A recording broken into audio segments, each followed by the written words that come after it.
మెల్లని స్వరం. మెల్లని స్వరం అనే ఆత్మీయ కార్యక్రమానికి ప్రేమతో మిమ్మల్ని ఆహ్వానిస్తున్నాను. దేవుని బిడ్డలారా, ఎలా ఉన్నారు? ఉదయకాలం లేచారా? బాగున్నారా?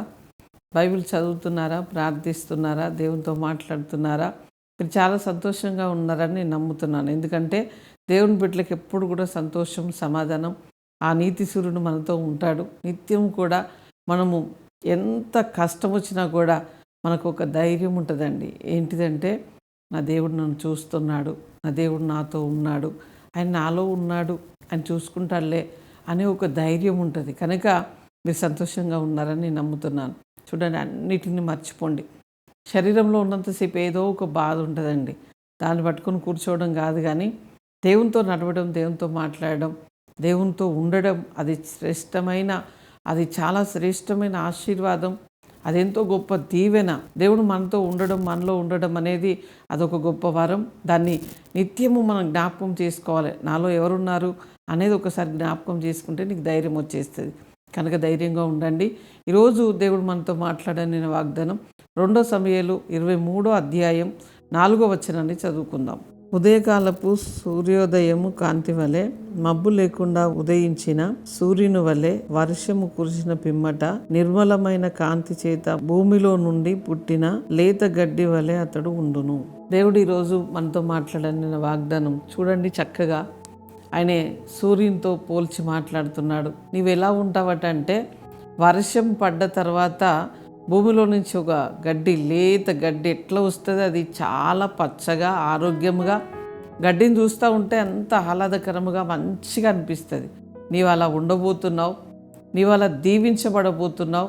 నీ జీవితము, నీ కుటుంబము, నీ వ్యాపారము, నీ ఉద్యోగము, నీ బిడ్డల స్టడీ సమస్తములో కూడా ఆయన మంచి వర్షము కురిపించబోతున్నాడు. సూర్యోదయము, ఉదయకాలము, ఆ యొక్క సూర్యోదయం ఎంత ఆహ్లాదకరముగా ప్రశాంతముగా ఉంటుందో, నీ జీవితం అలా ప్రశాంతముగా, నెమ్మదిగా, సమాధానముగా, ఆరోగ్యముగా ఆయన ముఖకాంతిలో నుంచి నిన్ను ఆశీర్వదించబోతున్నాడు.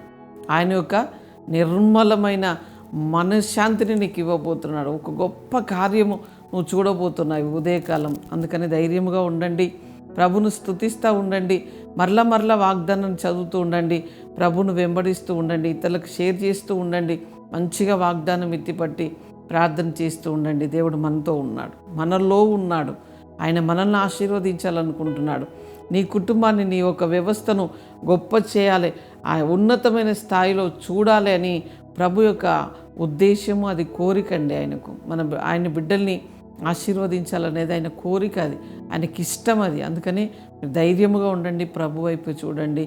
ప్రార్థన చేసుకుందాం. పరిశుద్ధుడా, జీవము కలిగిన మా తండ్రి, ఈ ఉదయకాలం ప్రభువా, ఎంతమంది ఈ వాగ్దానం రిసీవ్ చేసుకున్నారో నీ బిడ్డలందరి మీదకి శుభము, దీవెన, ఆశీర్వాదం, మేలులు పలుకుతున్నామయ్యా. వారి ఉద్యోగాలు, చేతి పనులు, వారి వ్యాపారాలు దీవించబడాలి. ఎవరు అనారోగ్యముతో ఉన్నారో వారిని స్వస్థపరచండి ప్రభువా. నీ గాయపడిన హస్తములు, వారి గాయములు కట్టునుగాకని ప్రార్థిస్తున్నాం. ఈరోజు పెళ్లి రోజు, పుట్టినరోజు జరుపుకున్న బిడ్డలకు శుభము, దీవెన, ఆశీర్వాదములు పలుకుతున్నాం. ఈ దినమంతా, ఈ సంవత్సరం అంతా నీ దయ, నీ ప్రేమ వారిని ఆవరించి ఉండాలి. మేలైన కార్యములు, గొప్ప కార్యములు, ఈ సంవత్సరం అంతా ఆరోగ్యము, క్షేమము, సమాధానము, దీవెన ఇవ్వమని, అయా కృపతో నింపమని యేసు నామములో అడుగుచున్నాం తండ్రి. ఆమేన్.